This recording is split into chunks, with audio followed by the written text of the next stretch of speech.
welcome back to anybody who just come back. And it is my great privilege to introduce my dear friend, partner, and big sister, Snortland, who is coming to us from Pasadena.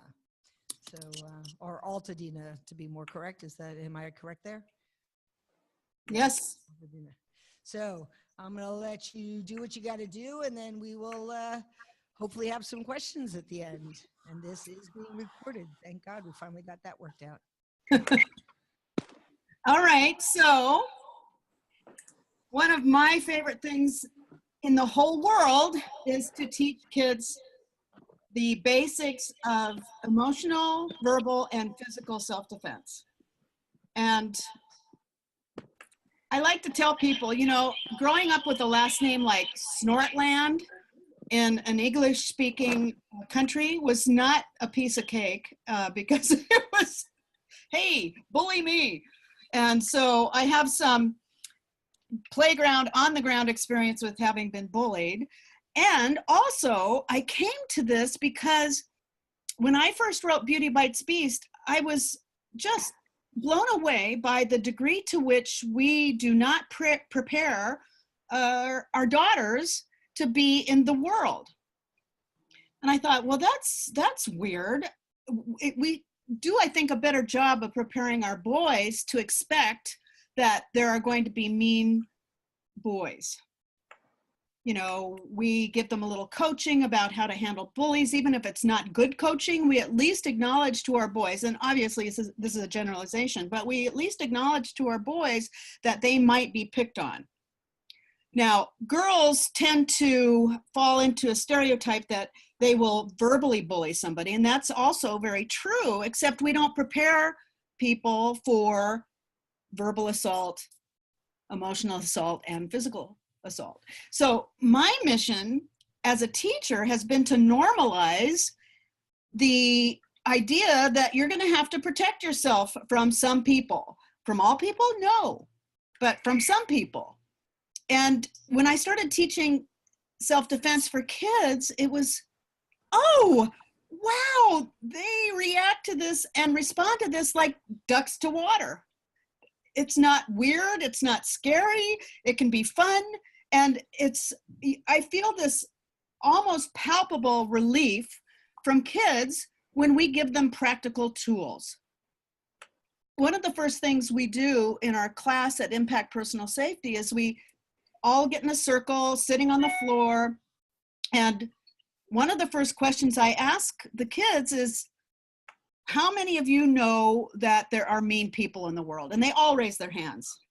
As soon as kids are verbal, they understand that there's some kids that are going to try to manipulate them or bully them. I don't even like to use the word bully because it's such a big umbrella. I want to get specific with people about, well, what behavior are you having to deal with? So bully is so vague and so large, and I may say bully and you hear one thing, and somebody else may say bully and you hear another thing. So that's one thing, is that we try to get away from vagueness and get as specific as possible. Well, Will you come out here and surprise me in your pajamas, please? Great. So everybody knows that there are people who are mean. This is not a surprise. This is not, oh, I didn't know. I mean, they all know. So there are ideas that some parents have that they want to protect their children from the uglier side of life, or they don't want them to understand that there are people who will try to manipulate them. And everybody knows, okay? Everybody knows. And the other thing that I start off with is that I ask all the kids to raise their hands if they have ever held a dog or a cat or a puppy or a kitten or any kind of pet that doesn't want to be held. And without exception, they've all done that. And I asked them to describe specifically what that pet does. And they, of course, know. They squirm, they scratch, they bark, they kick with their hind legs, they sometimes bite. They have all these tools that are not gender-based. in other words, we're used to having little boys understand the ideas behind force, kicking, running, that kind of stuff. Little girls, not necessarily, because we have this idea that it's not feminine to do those things, which is like, I could spend weeks talking about that. However, what we work to do is to normalize the idea of protecting oneself. And I will bite, I will scream, I will squirm, all that kind of stuff. That's what we say to the kids. I say to the kids, those are your tools too. Now, you may not bark, but the human equivalent of barking is yelling, no, no, no, just keep yelling. Because the kinds of people that are preying on children, they don't want anybody to witness anything. They will leave well enough alone as soon as there's any kind of resistance, including verbal. Because the kind of people that attack kids or seduce kids are not looking for conflict. They're looking for compliance, and they're looking for the weak, the kind of people that they've decided will not give them any trouble. And we teach kids that it's part of their birthright to be trouble, which is like, oh dear, you know, a lot of people go, oh, well, won't they be doing that indiscriminately to other people? And we haven't had any reports of kids being inappropriate with the tools we've given them. Now, maybe they have, but we haven't heard anything like that at all. In fact, we only hear success stories of how what they learned in the Impact Personal Safety Kids class of things that they've done, and they've set boundaries. The other thing I like to do when teaching kids is I don't want to give them examples that don't make any sense. I, for one, never played baseball. So when somebody tells me to step up to the plate or to use a male sports metaphor, I get it conceptually, but I don't get it in my body. Now, one thing I've discovered is that a lot of kids, especially girls, know how to jump rope by a certain age. And I say, okay, put up your hands when you're going to jump rope. Why do you put up your hands before you go into a jump rope situation? Well, they know, because they don't want to get hit in the face by a rope. It's like common sense. So I have them, when I teach them the basic, which is to set a ready stance, I have them hold up their hands as if they are going to jump rope. And they get it. And they also get their stance, their lower body stance from that too, because if you're going to jump into a rope, you've got to have a steady base. You're not going to be toppling over while you do that. You get a steady base. That makes a lot of sense to anybody who's jumped rope. And if somebody hasn't jumped rope, then we break it down for them. But kids are so not freaked out by the idea of learning the skills that we have to give them. And we really work with parents to not freak their kids out. The parents might be freaked out about the idea of them having to deal with the uglier side of life or having to deal with predators or something, but the kids aren't. They're like, yeah, I've already dealt with somebody like that. So they're hungry. They're hungry. Getting back to the like ducks to water analogy, they are hungry for the information that we give them. So y'all know this, and it bears repeating. It's one thing to tell people conceptually, it's another to have them practice. And one of the things I think Impact Personal Safety in Los Angeles anyway, and I can really only speak from that point of view because that's where I've been teaching for decades now, is that we normalize a few things. One, female instructors that are the authority within the room. And now in my case, I could be these kids' great-grandmother or grandmother. And we also like normalizing older women having a lot to give younger kids. And it's just, I love the idea of the elderly woman being, excuse the expression, a badass. It gives them something to grow into and something to look forward to, in a way to respect an older person that they may have not gotten someplace else. So I like to also say I'm 9 years old in dog years, and they go, oh, okay. I use animals a lot because kids and grown-ups like animals a lot. And for some reason, it helps normalize people's preconceived notions about self-defense if they put it into metaphors of the animal kingdom. For instance, one of the things I love using is that you don't segregate a litter of puppies by gender.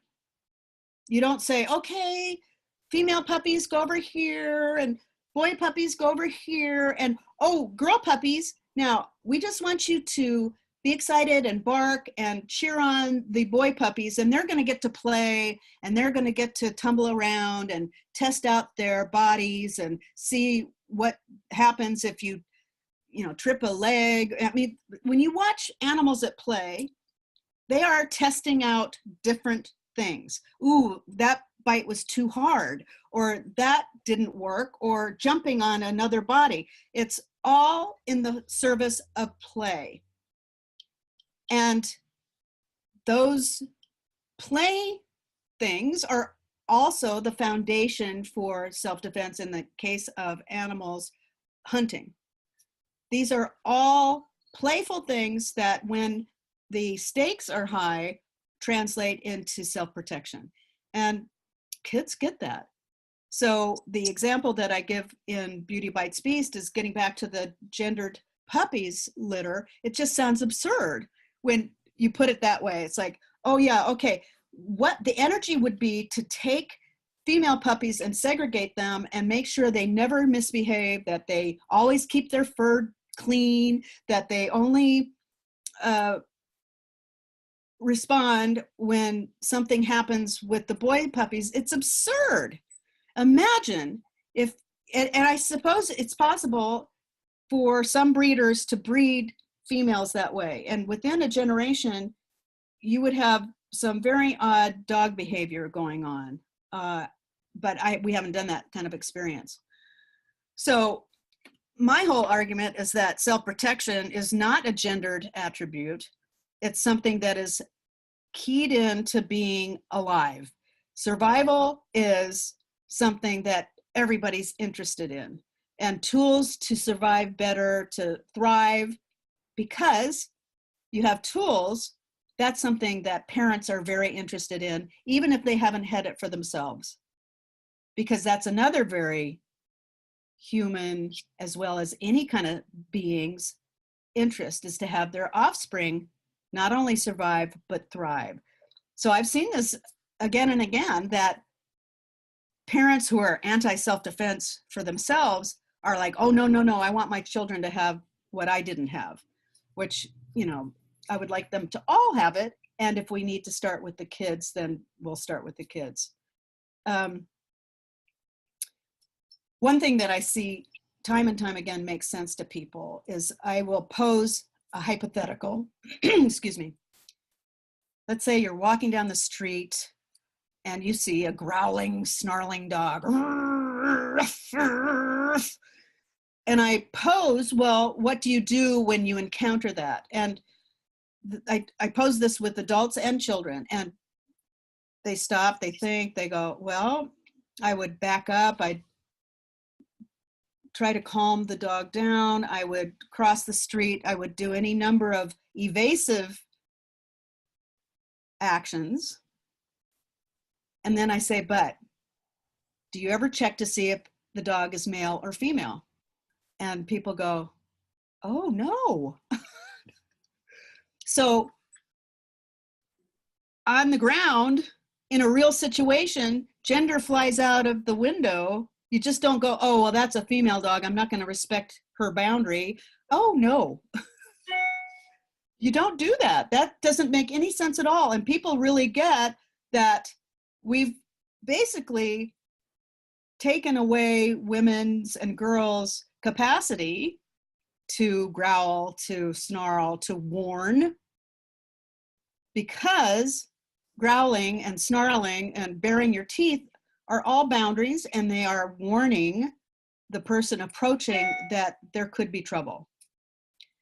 The other thing too, and this moves it all out of vagueness and into practice mode, you can't tell kids, okay, if you get in trouble, we want you to yell 911. They may not, because Mother Nature has given us these chemicals that take a regular person who's in danger and have them freeze. It's cortisol, it's adrenaline, and those chemicals are not higher intellectual chemicals that have you all of a sudden become very lucid. They are there to pose you to run or to fight. And freezing is a form of also preparing yourself, because it gives you a chance to go, okay, what's going on here? What do I do?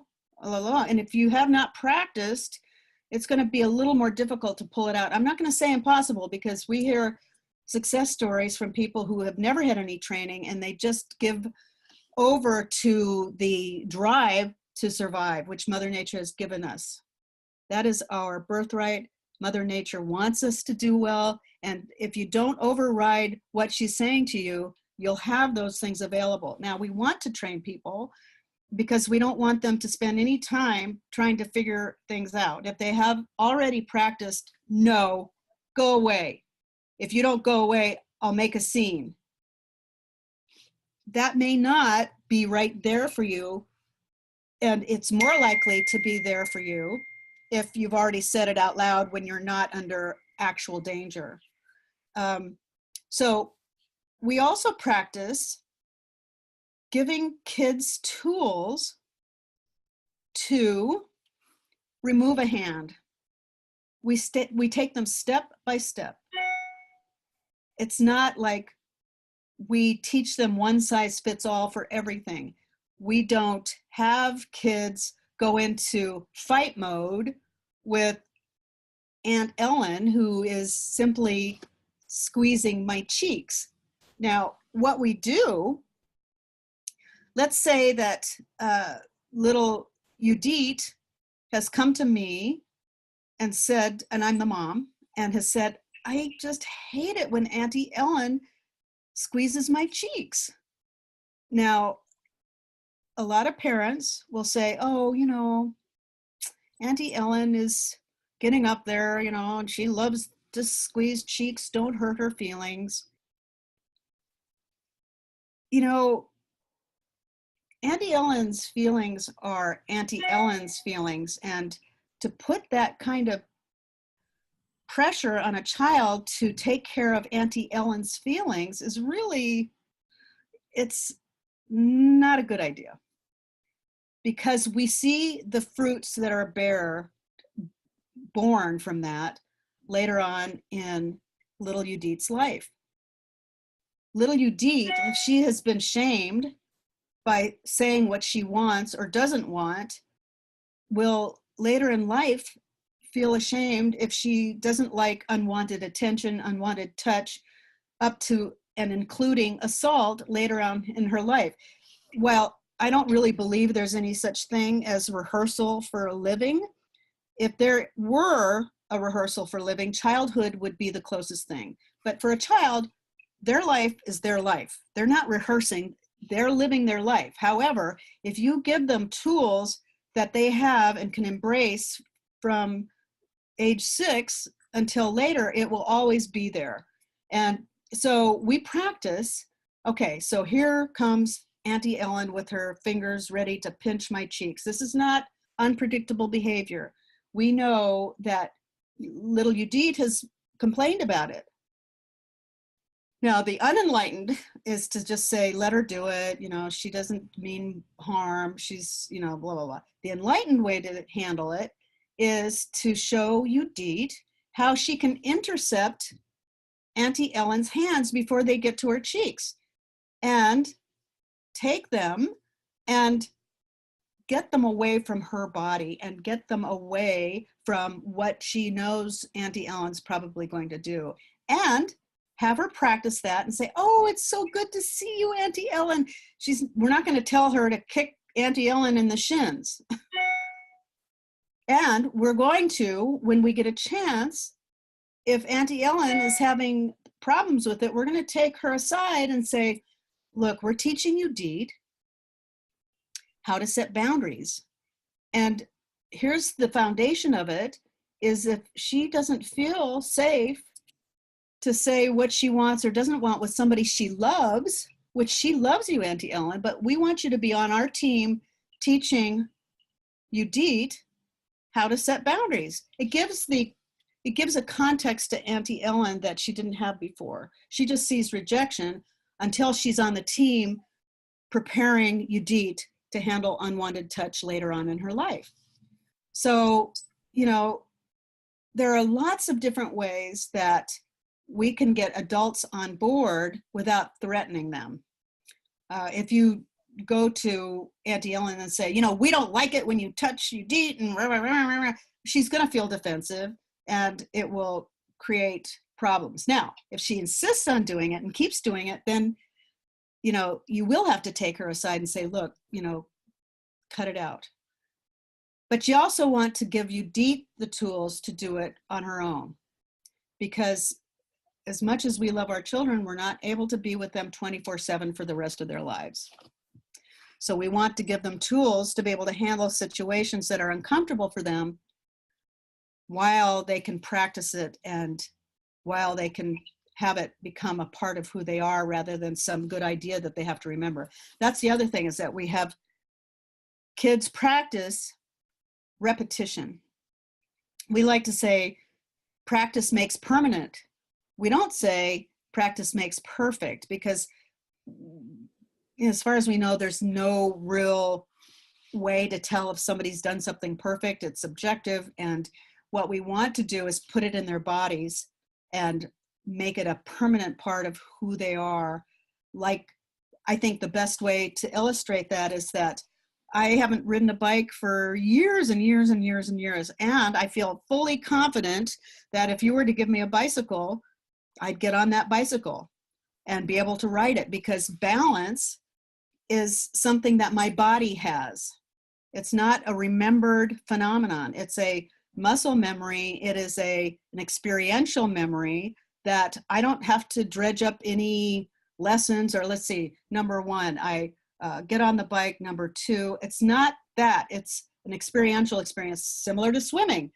Once somebody's learned how to swim, if they've got their if they've got all their faculties and they've got their physical things, you don't have to review swimming every year either. It's in your body. It belongs to you. It's part of being who you are.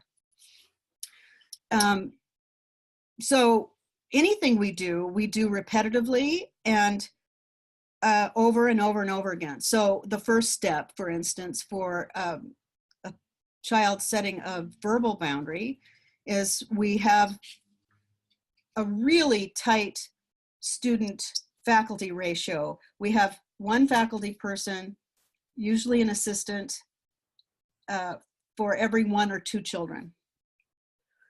Sometimes that's not practical. It's ideal, and you can make it work no matter how many people you have. But we like to have that kind of ratio so that each child gets to practice removing an adult's hand, for instance. Let's say the piano teacher is constantly massaging my neck, and I'm 8, and some days I like it, and then one day I don't like it. And so we go over with them removing the adult's hand and practicing with the child to say, please stop, and removing the hand and giving it back to where it belongs, to the adult. And we do that over and over again until it becomes second nature. And then we take it the second step, which is when the adult, if the adult refuses to honor the request of the child and says something like, oh, I thought you liked me. I thought you liked this. we have them practicing, I do like you, and today I do not like that, and remove their hands again. So we go through the various steps that an adult might go through in attempting to overwhelm or take over a child's desire. We also work very closely with kids to say, who does your body belong to? And they almost always say, me. And very few people have asked them that question. And teaching girls especially that they have jurisdiction over their own body, that they have a right to say who touches them and when they are touched and how they are touched in the scope of the history of childhood is pretty radical. Most of us weren't raised that way. I was raised to always be nice and to be nice some more and to be nice and to be really nice and then to be nice no matter what, which didn't serve me well. And it didn't serve a lot of my friends who have talked about that too. I know how to be nice under any circumstance. You can count on me to be nice. What I needed to learn was how to set boundaries with people I care about, especially, and to say what it is that I want or don't want. Sometimes saying what you don't want is as important as saying what you do want. And it's not familiar territory for a lot of people, and including boys too. Now, I wanted to get into teaching co-ed classes. We really like to teach co-ed classes. Well, we like to teach any class, but the co-ed classes, there's a dynamic that happens, which the boys, we see them gain a new respect for the girls. Because, and we see boys, for the most part, come into the class in the first session being pretty comfortable with their bodies. We have to stop them from tumbling around on the mats. We have mats and we say, later on, you'll get to use the mats, but right now, please stay off the mats. The girls tend to not have that situation as much. And anyway, so we keep all the kids off the mats. But what we see is the boys being amazed that the girls are as tough as they are, which is like, well, compared to what? Well, compared to stereotypes that kids are already immersed in. They are already immersed in girls are social and girls are talkative and girls are gentle and girls are sugar and spice and everything nice. And I say, let's give them some Tabasco. But they already expect those stereotypes. Same goes for the boys. And we have classes that are 6 hours long, 3 hours on a Sunday, for instance, and then the last 3 hours on a following Sunday. And the first 3 hours are basically set up to give them basics, and then the next 3 hours on the following week is to practice, practice, practice. And we see kids walk in one way and walk out another. It's just, I can't stop doing it because there's such incredible results. And the views kids have of each other, they're so already enmeshed from popular culture. It's very powerful, popular culture is. And the stereotypes are embedded very early on. But think about it. We all get to say, and at least we all get to see, at least in the United States, all the sports teams that are on mainstream, that are commercial, are men. We have normalized men being powerful, being athletic, being stronger than women from the get-go. The other thing we see that we have to undo is we see kids coming in ready to use their fists, which is also fallout from popular media. They've seen it enough times, or even on a playground. Human beings are remarkable. They see something once and it's there in their memory bank. And I don't know how many times kids have seen fists, but it's there ready to pull out. And we teach them safe ways. If push comes to shove, if it comes to needing a strike, we work with them to use a heel palm or an eye strike rather than fists. And it's amazing just how deeply embedded fists are, even by the time that they're 6. Our classes are co-ed. They start at a mature 5.5 and go to 11 and sometimes 12, depending on the size of the child and the maturity level. And we talk to the parents about how they would measure their child's maturity. The 5.5-year-olds, we like to ask them, do they know the difference between right and left, for instance? And that people safety skills, and I get this question a lot, how early should you start teaching people safety skills? And I ask them, well, how soon did you start teaching them traffic safety skills? And usually when kids get verbal. Now, we don't do classes right now, although we used to do a form of Mommy and Me, or it should be Parents and Me, depending on who the primary caretaker is, as early as 3 and 4, and teach kids how to stand behind mommy or daddy or grandparents. And while the grandparents take care of whatever situation it is. So I'm going to stop for a second and see if there are any questions, because I could talk for days. Any questions? I answered the how long are your workshops?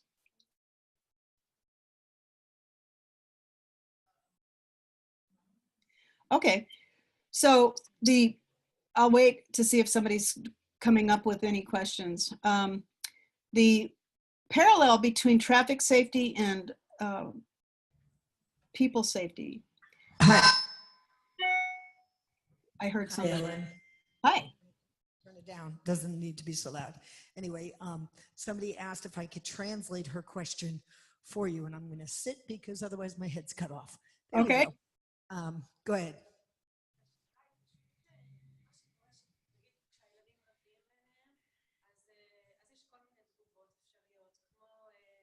So when my kids fight among themselves, there's all sorts of responses. Responses that I give. I say, work it out yourselves. Or hit him back if he's hitting you.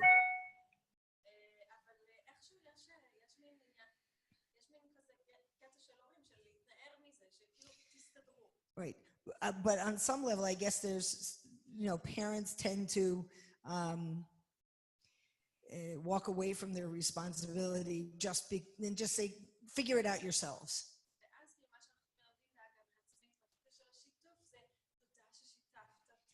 Right.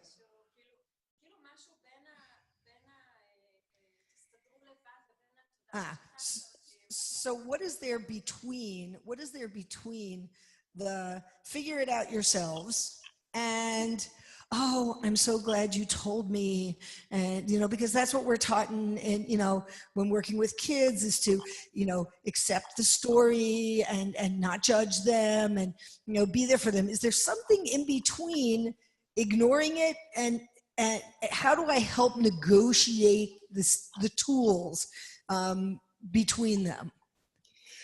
Well, we get that question a lot, and obviously every home is different.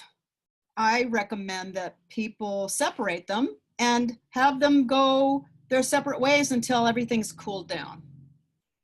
Because adrenaline is not a good state to speak into. There are just things at play that makes it hard for your cognitive capacities to really even get what the person is saying. So I would separate them, tell them to cool down, to breathe, and just separate them. And then have them come back and talk about it. But not in the heat of the moment. That's like not a good idea, because nobody's going to hear you anyway. And you're probably, you being the parent, you're probably upset or under the influence of a adrenaline or cortisol dump because you're threatened. Anytime the body feels threatened, you're going to have a chemical reaction that you have no control over whatsoever. And if you practice separating them and having everybody breathe and cool down and get out of that, then you can have a dialogue, but don't try to do it right in the moment. That's what I would say to that. Ellen, if you don't mind, I wouldn't mind adding something to that. Please. So, I agree totally with Ellen's comment that in the heat of the moment, is not necessarily the time to deal with it. But I assume that you can think of something that happened yesterday or the day before or last week. And if you took them together, at a time when they're not fighting and say, hey, remember last week you were fighting? Let's see what that would look like if we did it differently. Let's role play. You're going to be him and he's going to be you. And now I want you to figure out how you're going to solve the problem.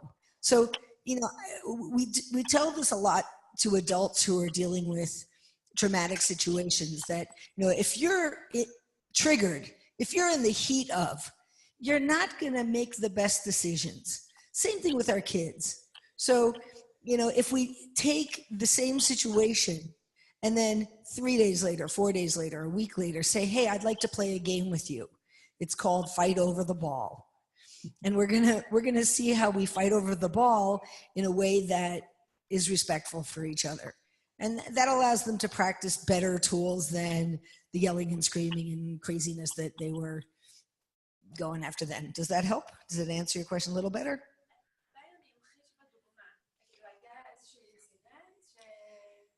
I want to just make the example a little tighter for you.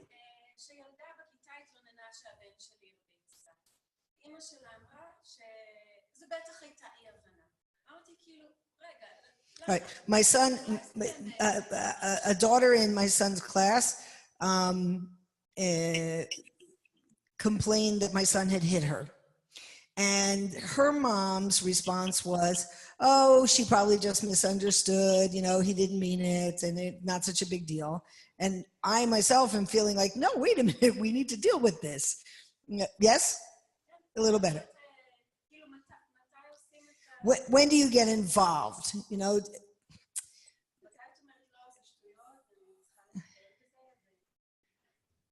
Again, I would go back to the same thing,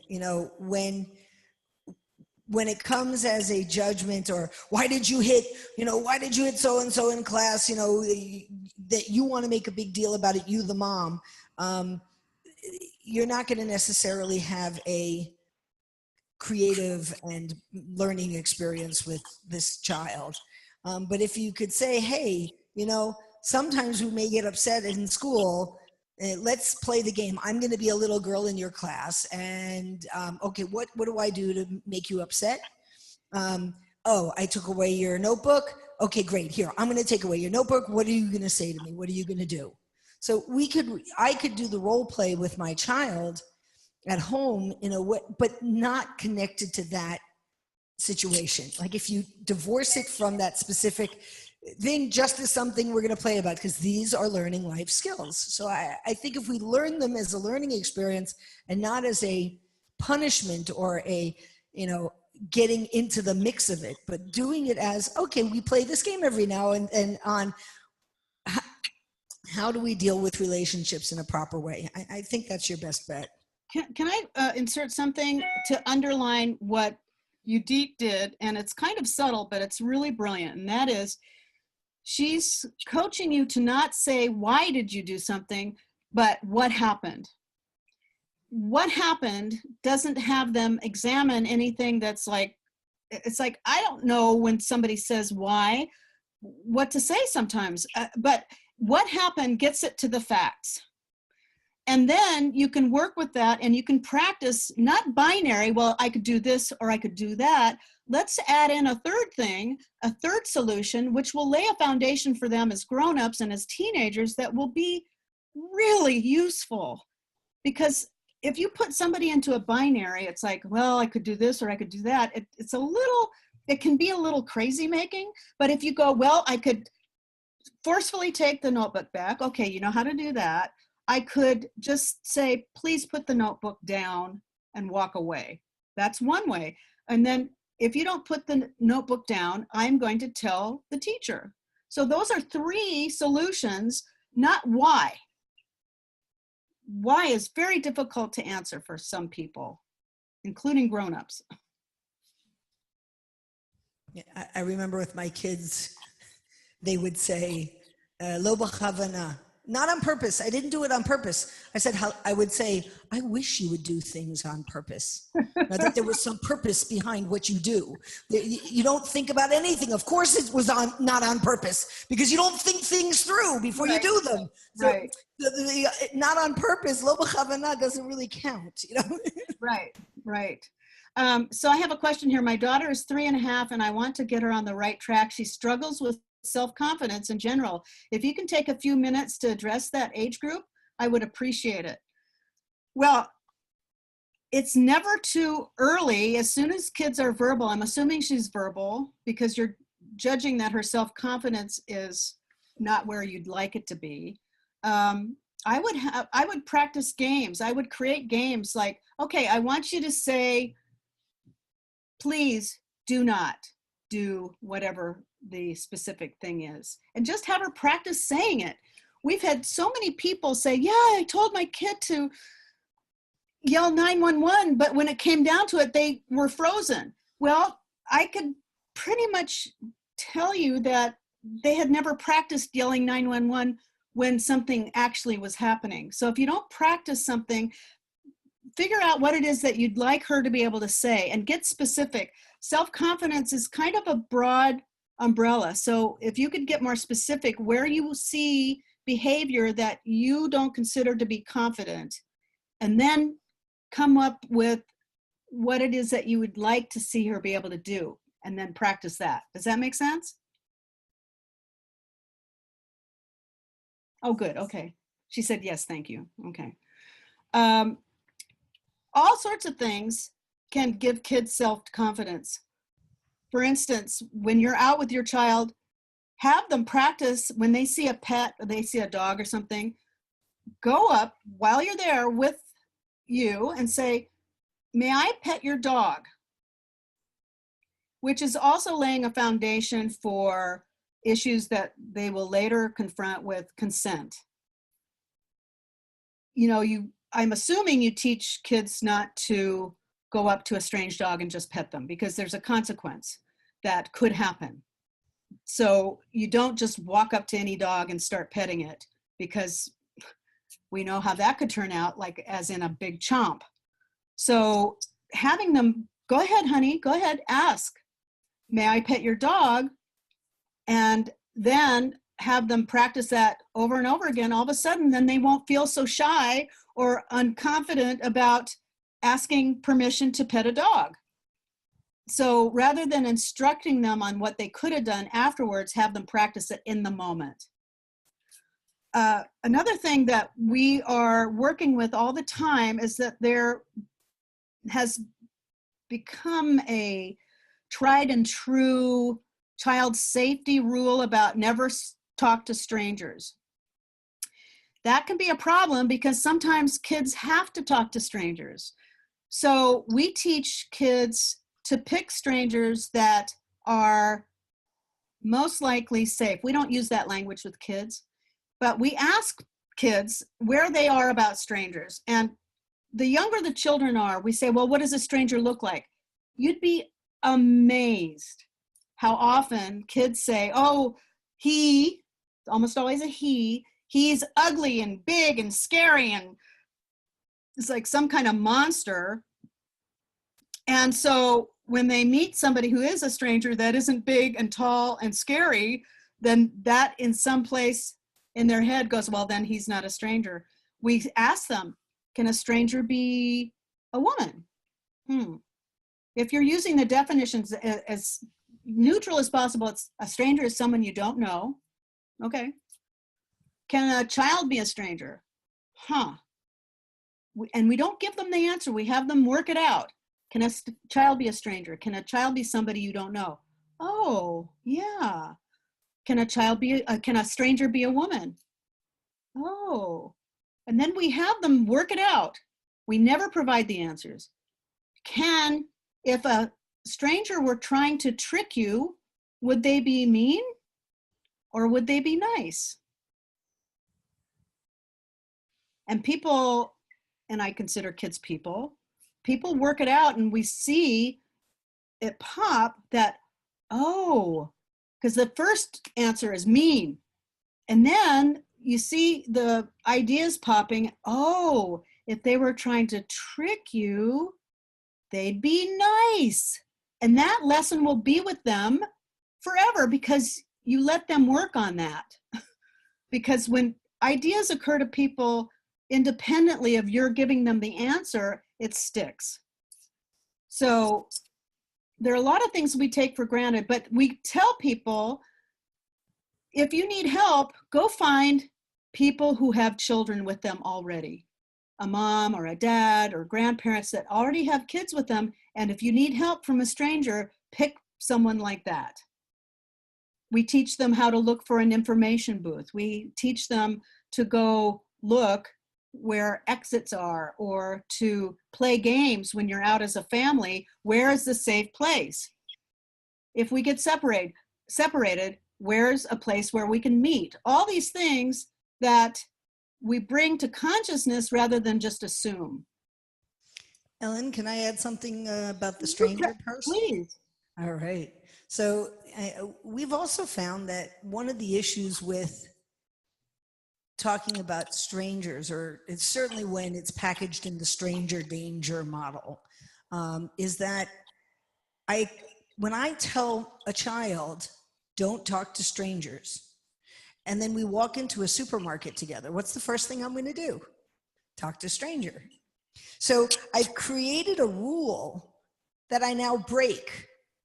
So then, therefore, it's not a good rule. In a cute story, one of our instructors, Hannah, told her kids were supposed to be put on a bus that goes straight to her house in 2 stops from her sister-in-law, and she had taught the kids. The oldest, I think, on the bus at that time was an 11-year-old with 2 smaller kids with him, and they were supposed to meet 2 stops. They were going to get off. She was going to get called before they got on the bus, the whole thing. And she had taught them the rules, just like you spoke about them, that, look for somebody who has children or a mom with children. And fine, she gets to the bus stop, bus comes by, no kids get off. Another bus comes by, no kids get off. Now she's starting to worry. She calls her sister. Did you put the kids on the bus? Well, my brother-in-law put the kids on the bus. Oh, Yofi, wonderful. Fantastic. Well, when did he put them on the bus? Oh, a long time ago. Well, wait, they didn't get off the bus? No, they didn't get off the bus. Now the kids aren't off the bus. Now it's almost an hour. We don't know where the kids are. The bus has gone past there, and they have no idea to do. So she had told them, find someone and ask them if you can call your mom. You know her number, call mom. No call, nobody's calling. She's starting to lose her mind. And they're waiting at the bus stop and trying to decide what they're going to do next and making calls. Should we call the police? Should we not call the police? And a little over an hour, right before she got to major full-blown panic, she sees the kids walking down the street. They had just walked back the 3 bus stops. They realized they had missed the bus stop. They all got off and they were walking back. And so she said to them, after hugging them and saying, oh my God, thank God you're safe. Why didn't you ask somebody to call us? And they said, because you said to look for a mommy and there were none. So they didn't ask anybody to help them. They just walked home because the rule was a little too strict. The rule, it wasn't the best choice is to find a mommy with children. The next best choice would be to go into a store. And the next best choice would be somebody standing at a bus stop, whatever. But be careful of the rules we make because they will listen to us. Absolutely. Absolutely. And one of the foundational principles of that is that if kids select a stranger, it's one thing. If a stranger selects them, that's a whole other deal. So to, and that kind of goes into age appropriate distinctions. So, but that's good because you don't want to have it be too narrow. And the other thing, I don't know if you go through this in El Haleb, Judith, but we have families come up with code words so that if a child is in trouble, we have them come up with a word that only the family knows. It's sacred that only the family knows what it is. And it's got to be a word or a phrase that doesn't sound like the boat will arrive in the new moon. I mean, if a child is in trouble, they need to want pickles. I really want pickles. I really, really, really, really want pickles. Right. Well, a good one might be, oh, I forgot to feed Fluffy.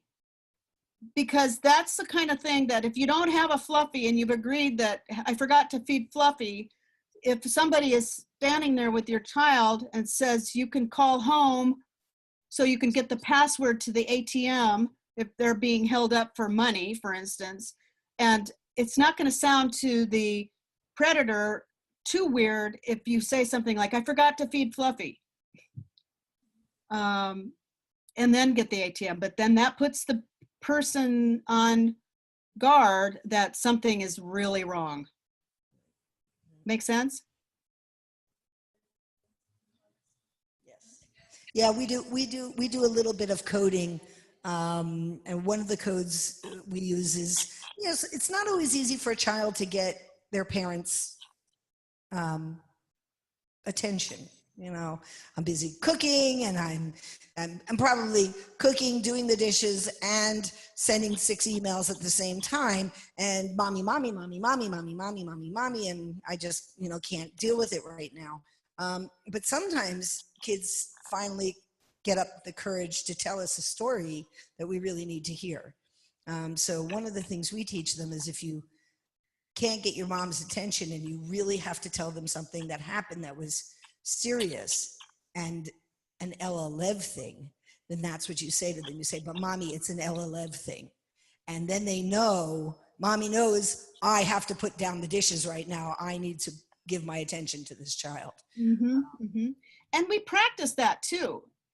In our organization, we have them practice stopping a distracted parent. And if that includes, no, stop. I need you to listen to me. It's a safety issue. And we have them practice and practice and practice that with 5 different adults with 5 different styles of being busy. And then it's in their body, they've practiced it. And if they're adrenalized in another situation, they will have practiced it already. Do you work with parents also, or do you only work with the kids? Well, we work with the parents insofar as they come to the last hour of the class. And they're all welcome to stay during the class. We don't encourage that necessarily because a lot of kids will behave completely differently with the parents in the room. And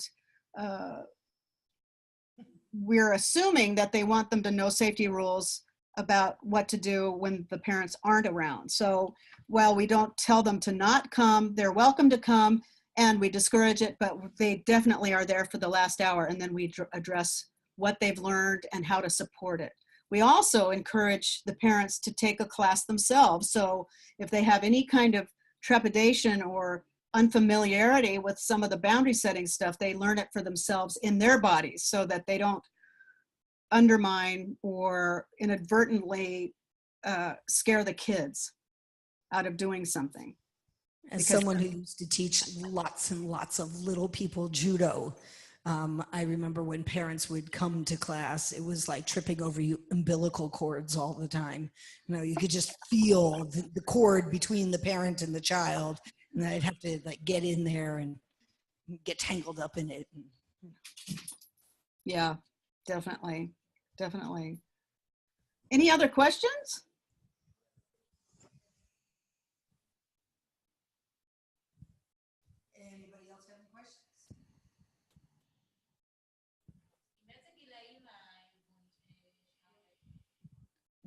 from like 5.5 till, well, they go all through adult. I assume you have classes for older teens also. Oh yeah. All ages, and any gender. Yeah, Hannah's asking about bullying, which you had talked about a little bit earlier. Right. So I'll repeat what I said because I think it's important. And that is, get specific every chance you get. What is the behavior? Bullying just is too vague, because bullying in some people's mind is one thing and another person's mind a completely different thing.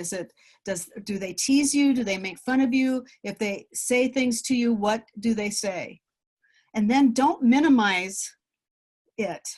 Oh, that's not such a big deal. Or just, I ask parents to, what if a coworker of yours was tripping you every time you walked by? You know, what if every time you walked by in your workplace, somebody said, oh, you're a fill in the blank?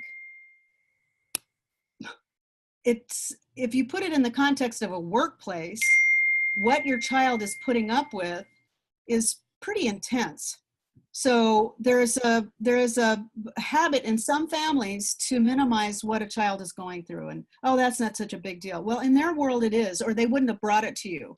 And then parents who say, well, ignore them. Do you know what? They've already tried that.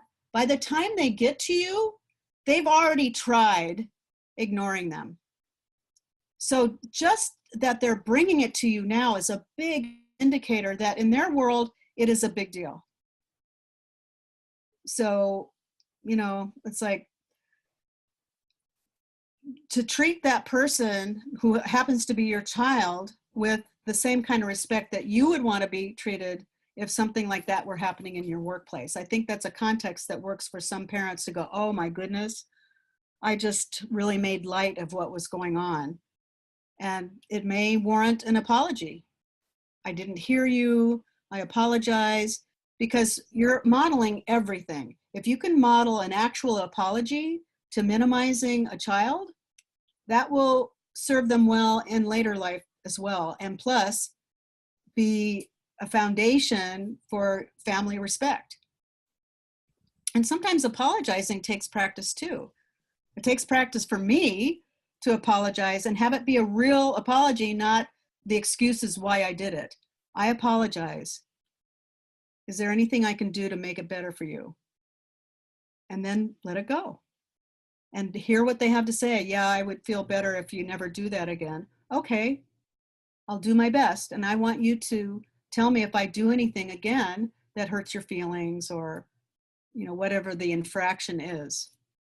And if you can practice with small, so-called small things, and remember, it may not be so small in the other person's world, you can have a better relationship all around.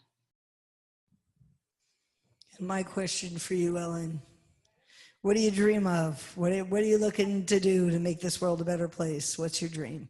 My dream is to make the world a safe place, and to have tools for safety become contagious, that they become as commonplace and as understood as any other kinds of safety, like washing your hands before you prepare food, or looking both ways before you cross the street. And my dream is I'll be 6 feet under going, but have you learned how to set boundaries? And, you know, and part of that is because my father is an example of changing the legacy of his family. His grandfather used to beat the boys. They only had boys, but to beat the boys severely. I mean, beat them up. He was old country, and he was raised under a spare the rod, spoil the child paradigm. And so my dad was beaten up really badly by his grandfather.